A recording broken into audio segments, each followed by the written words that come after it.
ఎవరేమనుకున్నా, తనని ఎన్ని విధాలుగా విమర్శించినా తనకు నచ్చిన పని చేస్తూ నచ్చినట్టు ఉంటూ దూసుకొని పోతుంది అక్కినేని ఫ్యామిలీ మాజీ కోడలు సమంత. నాగ చైతన్యతో విడాకుల తర్వాత ఆరబోతకు మరింత పదును పెట్టిన సమంత హాట్ అవతారాలతో హీట్ పెంచుతోంది. తాజాగా బ్లాక్ డ్రెస్ లో క్లీవేజ్ షో చేస్తూ సెగలు రేపే ఫోటోలు వదిలింది. కేవలం ఫోటోలు మాత్రమే కాదు, ఆ ఫోటోకి తగ్గట్టుగానే క్యాప్షన్ వదిలింది.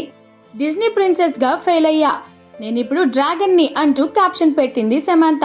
అయితే ఆ ఫోటోలు ఓ ఎత్తైతే ఆ ఫోటోలోకి ఇచ్చే క్యాప్షన్స్ కూడా అంతకు మించి అనేట్టుగా ఉంటాయి. చూసుకున్నోళ్ళకి చూసుకున్నంత అనేట్టుగా ఆ ఫోటోలు ఉంటే క్యాప్షన్ మాత్రం మీకు కావాల్సింది అర్థం చేసుకోండి అన్నట్టుగానే ఉంటుంది. తాజాగా షేర్ చేసిన హాట్ ట్రీట్ లో ఎద అందాలను దారులంగా ఆరబోసింది సమంత. ఆ ఫోటోలోకి ఇచ్చిన క్యాప్షన్స్ చూస్తే డిజ్నీ ప్రిన్సెస్ గా ఫెయిల్ అయ్యా, నేనిప్పుడు డ్రాగన్ ని అని పెట్టింది.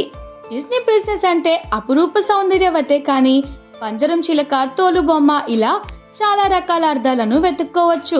నేనిప్పుడు డ్రాగన్ ని అంటే మొన్నటి వరకు పంజరంలో చిలకగానే ఉన్నాను, ఇకపై విజృంభిస్తా అనే అర్థంలో కూడా ఆమె క్యాప్షన్ తీసుకోవచ్చు. అలా చూస్తే మాత్రం అక్కినేని కోడలంటే దాదాపు డిజ్నీ ప్రిన్సెస్ అని అనుకోవచ్చు. ఇప్పుడు నాగ చైతన్యతో విడాకులు అయిపోయాయి కాబట్టి ఆమెలను డ్రాగన్ ను ముందు చూడబోతున్నామన్నమాట.